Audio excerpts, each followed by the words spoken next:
Welcome to Rocket Summer 2026. This week, I was going to originally look at stories from the 1930s and earlier. This book here I had sort of talked about a little bit in a live stream with these young fellows here. I'll put a link in the description below. I was reading and responding to comments after the live stream, and there was one from @Renfrew_Proom that struck a nerve with me. He says, I was surprised at how little the group had read of Leinster, one of the SF giants. I met Leinster several times and had some wonderful conversations with him. I asked him which two of his stories were his favorites, and he said First Contact and The Forgotten Planet, a fix-up novel. He added that the story he had most fun writing was The Fourth Dimensional Demonstrator, which is hilarious. So now I was obsessed. Leinster, and yes, Leinster is the pronunciation according to the SF Encyclopedia. This book I had been planning to read this month, went to the side because I'm going to read Murray Leinster.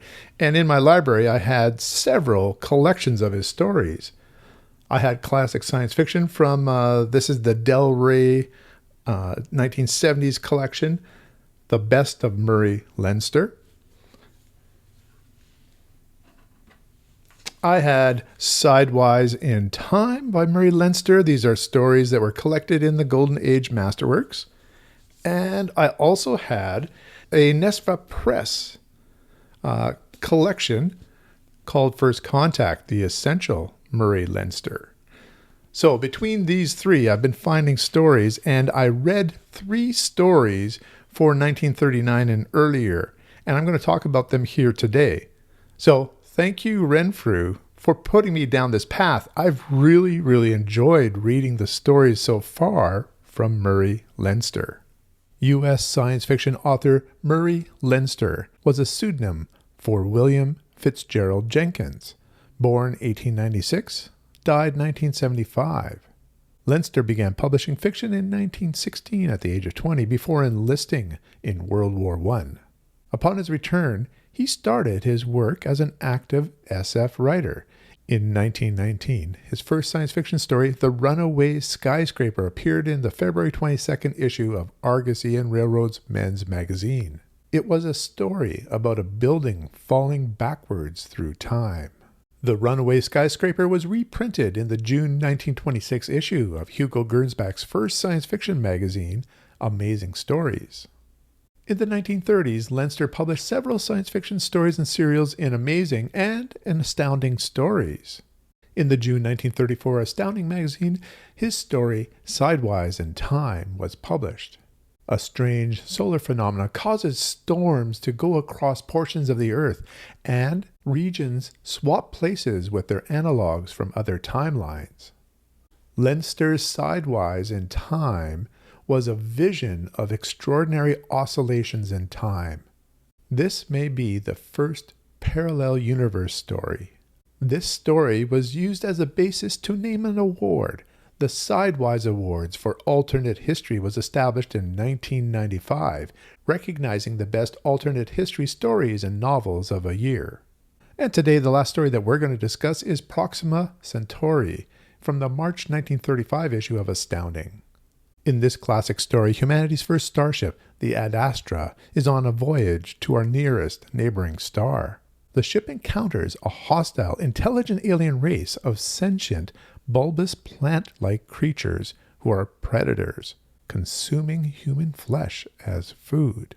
Even though the plot sounds like pure pulp, there's a humanity that's explored during this long 7-year trip, and this encounter, this war with the plant people, is written in a way that is scientifically explained. Remember, this story was written before the Golden Age started in 1939. Leinster's stories were published over 5 decades. John Clute in the Science Fiction Encyclopedia says, the high and only superficially simple competence of the stories remains as Leinster's memorial.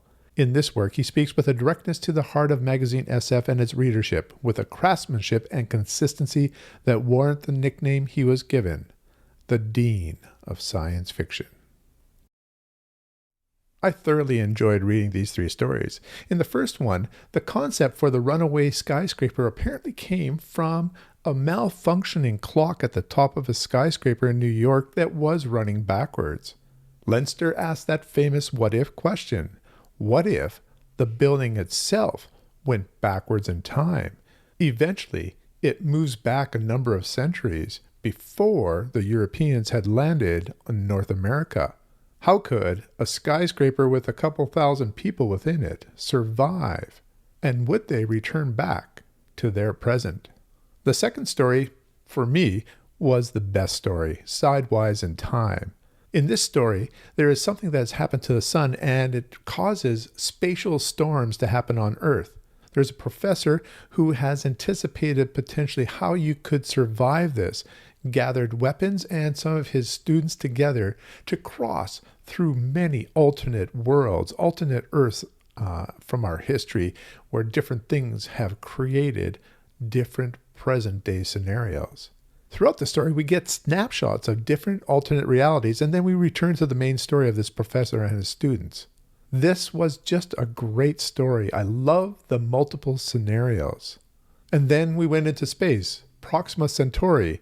This was a journey to the nearest star, and there meeting up with a hostile alien race. The biology and the biological urge that exists with this alien species is fascinating, and it's a really interesting explanation. One of the big questions of the story is, what do we do with this war that has happened upon our ship? We don't want these creatures to go back to our homeworld, Earth.